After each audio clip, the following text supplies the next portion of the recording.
Hello everyone, this is Kahiwo. Ipagpatuloy natin ngayon ang pag-aaral sa Trinity. Nalalaman natin na ito palang Trinity ay wala sa Biblia. So dapat magkaroon tayo ng mga conclusions kung bakit napunta ito naging main doctrine ng Christians. According to Professor Charles Ryrie, many doctrines are accepted by the evangelicals as being clearly taught in the scripture, for which there are no proof texts. The doctrine of Trinity furnishes the best example of this. It is fair to say that the Bible does not clearly teach the doctrine of Trinity. In fact, there is not even one proof text. By proof text, we mean a verse or passage that clearly states that there is one God who exists in three persons. Milan Erickson, a research professor of theology at Southwestern Baptist Theological Seminary, wrote that the Trinity is not clearly or explicitly taught anywhere in the Scripture. Yet it is widely regarded as central doctrine indispensable to the Christian faith. In this regard, it goes contrary to what is virtually an axiom of biblical doctrines. Christian Doctrine, 1994, God in Three Persons. Contemporary Interpretation of the Trinity, page 12. He further states that the Trinity teaching is not present in biblical thought, but arose when biblical thought was pressed into this foreign mold, Greek concept. Thus, the doctrine of Trinity goes beyond and even distorts what the Bible says about God, page 20. So, ito palang doctrine ng Trinity ay labag sa Biblia, contrary sa Biblia. Hindi mo makita kahit saang bersikulo. Kasi ang nangyari, produkto ito ng council. Ano-ano yung mga council? Ito ngayon ang basahin natin kung ano-ano mga councils. A council is not ecumenical unless it has been called by the Pope. Its decrees are not binding until they have been promulgated by the popes. Decrees so promulgated have the highest authority in the Roman Catholic Church. Ecumenical or general council is a meeting of bishops of the whole church, while the local council representing such areas as province or patriarchs are called synods. Ano-ano itong mga councils? The term council economical was first used by Eusebius, who died in 340 AD. He described the Council of Nicaea 325 AD was summoned by Constantine and that Athanasius agreed that Nicaea was especially sacred council because it was attended by bishops from all parts of the church. The Council of Ephesus 431 and Council of Chalcedon 451 declared that the decisions of Nicaea were unalterable. So hindi na maiba ito, hindi na maiiba, unchangeable na, unalterable. The ecumenical councils that recognized by both Eastern Orthodox and the Roman Catholic Church are the First Council of Nicaea 325 AD, First Council of Constantinople 381 AD, Council of Ephesus 431 AD, Council of Chalcedon 451 AD, Second Council of Constantinople in 553 AD, Third Council of Constantinople in 681 AD, and Second Council of Nicaea 787 AD.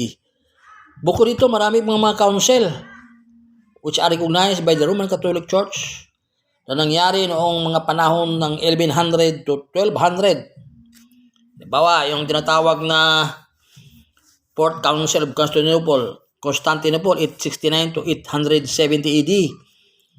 First Lateran Council 1123, Second Lateran Council 1139, Third Lateran Council 1179, Fourth Lateran Council 1215, First Council Lateran Council of Lyon 1245. So maraming mga councils na ginawa ng mga Catholic leaders para lang magiging official doctrine ang Trinity.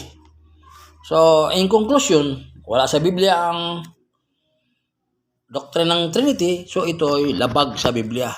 Kasinungalingan ito kung bakit pinaniwalaan ng maraming mga mangangaral katuparan sa hula na ang mga bulaang propeta, mga magsiparito, ay ililigaw ang marami.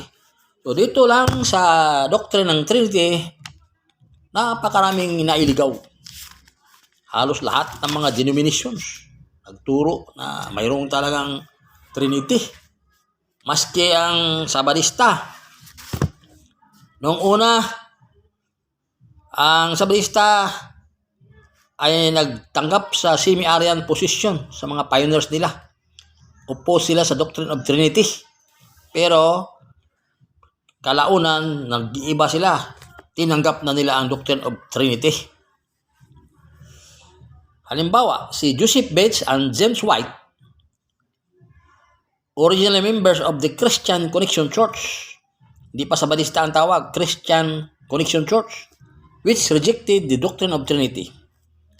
James White was an ordained minister of the church. So ito pa lang si James White, ministro na ito sa Christian Connection Church. When he and Bates joined the Advent movement, they continued to hold the anti-Trinitarian view that they had held in the Christian Connection Church. Pero nag-iba sila pag lipas ng panahon. Sabi ni Joseph Bates in 1868, respecting the Trinity, I concluded that it was impossible for me to believe that the Lord Jesus Christ, the Son of the Father, was also the Almighty God, the Father, and one and the same being. Ano ang sinabi ni Uriah Smith, isa na namang authority sa Seventh-day Adventist? What serious objection is there to the doctrine of Trinity? There are many objections, but on account of our limited space, we shall reduce them to the three following. Number one, it is contrary to common sense. It is contrary to Scripture. Its origin is pagan and fabulous. According to and R.F. Cottrell, sinabi niya, to hold the doctrine of the Trinity is not so much an evidence of evil intentions as of intoxication from that wine of which all the nations have drunk. The fact that this was one of the leading doctrines, if not the very chief, upon which the Bishop of Rome was exalted to the popedom, does not see much in its favors. Kaya maging ang mga Seventh-day Adventists, ang mga original at pioneer members nila, hindi naniwala sa Trinity. Opo sila. Kasi ang pinanghawakan nila yung mga panahon ni Arian controversy na isa si Arius ang opposed talaga sa Trinity, doctrine of Trinity. Ang mga pioneers ng Seventh-day Adventists were opposed to the doctrines of the Trinity. Pero nakalungkot kasi ang mga bago ay they were trying to resurrect the view. And they are urging the church to forsake the Roman doctrine of the Trinity and to accept again the semi-Arian position of our pioneers. So ang nangyari pala, ang gusto nila na mabalik ang Arian position na anti-Trinitarian sila, kaya nakalulungkot dahil hindi pinakinggan ng mga modern leaders ng Seventh-day Adventist. Sa halip ay isa na sila sa mga relihiyon na tumatanggap at ang kanilang doctrine ay Trinity. Hanggang dito na lang mga kaibigan, kababayan, na pagtunayan natin na ito palang Trinity ay imbento lang ng mga councils. Ang mga author dyan ay mga obispo, mga archbishop, at saka isa na ang papa dyan. So mainly, it is a Catholic doctrine. Kaya nakapagtaka lang bakit nga ang ibang reliyon, opposes sa Catholicism, pero tinanggap nila ang doctrine na ang may gawa o may imbento dyan ay ang Katoliko. So, hindi siguro katakataka sapagkat sinasabi na itong Roman Catholic Church ay mayroong mga daughters. So, pag daughters, siyempre, ganun din ang ginawa nila. Ipinangaral nila ang doctrine ng kanilang mother. Kasi ang Roman Catholics ay considered the mother of all Protestant churches. So yan ang nangyari. So, hanggang dito na lang. Adios.